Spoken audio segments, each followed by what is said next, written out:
بسم اللہ الرحمن الرحیم سیدنا کریم صلی اللہ علیہ وسلم۔ میں ہوں وقاص احمد نون ہوشیار پوری اور آپ دیکھ رہے ہیں میرا یوٹیوب چینل کتاب نامہ اور فیس بک پیج کتاب نامہ۔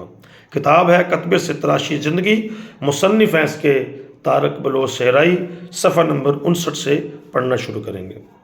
آزر بہت حساس تھا۔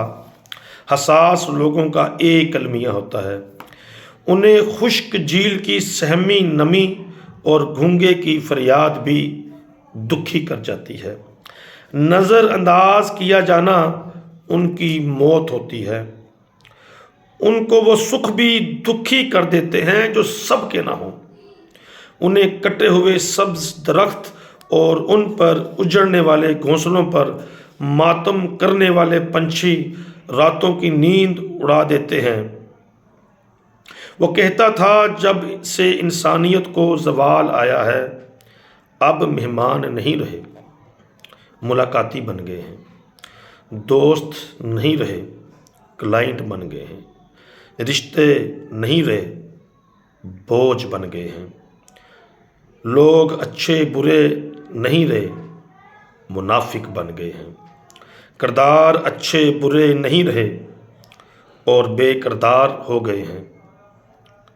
کردار کا نہ ہونا سب سے زیادہ خطرناک ہوتا ہے۔ محبت نہیں رہی، صرف تعلق رہ گئے ہیں، اور موت صرف تعلق کو آتی ہے، محبت کو نہیں۔ رویے یتیم خانہ بن گئے ہیں، جہاں لیا جاتا ہے دیا کچھ نہیں جاتا۔ اب صرف آدمی رہ گئے ہیں، انسان نہیں رہے۔ میں نے پوچھا اچھا انسان کون ہوتا ہے؟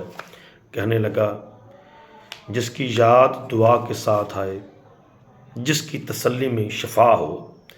کہنے لگا میں فائن آرٹ کا طالب علم تھا، مگر آخری سال درسگاہ چھوڑ دی۔ میں نے محسوس کیا یہ علم تو نہیں، یہ تو صرف معلومات دے رہے ہیں۔ علم غیر محدود ہوتا ہے، علم غیر محدود کرتا ہے، معلومات محدود کرتی ہیں، دائروں میں قید کرتی ہیں، ذہن کو محدود کرتی ہیں۔ علم تو آزاد کرتا ہے، اور جو غلام ہے وہ علم والا نہیں ہے، اور یہ تعلیم تو غلام پیدا کر رہی ہے۔ اب یہ درسگاہیں آوازیں چھین رہی ہیں، محدود کر رہی ہیں۔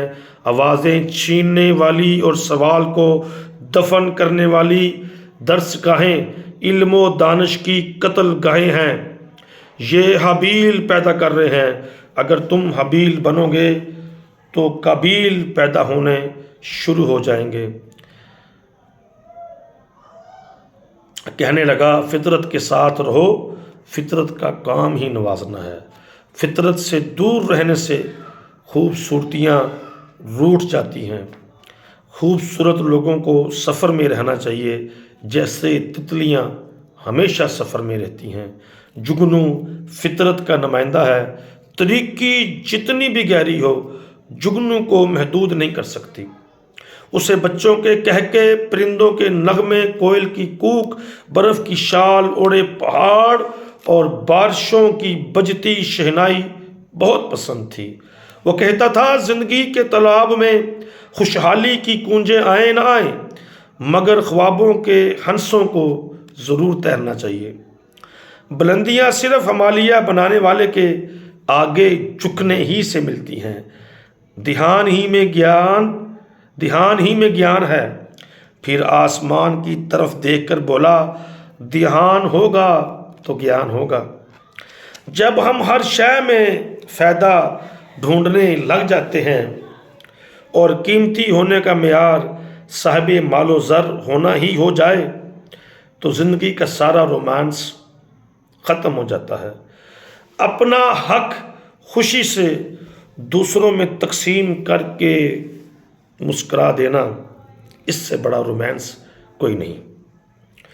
آج میں بہت دنوں کے بعد اس سے ملا تھا۔ باتوں باتوں میں اس سے پوچھا آزر تم نے شادی کیوں نہیں کی؟ وہ مسکرایا، کہنے لگا باقی اگلی قسط میں دیکھتے رہیے کتاب نامہ صفحہ نمبر 61 تک. یا حیو یا قیوم.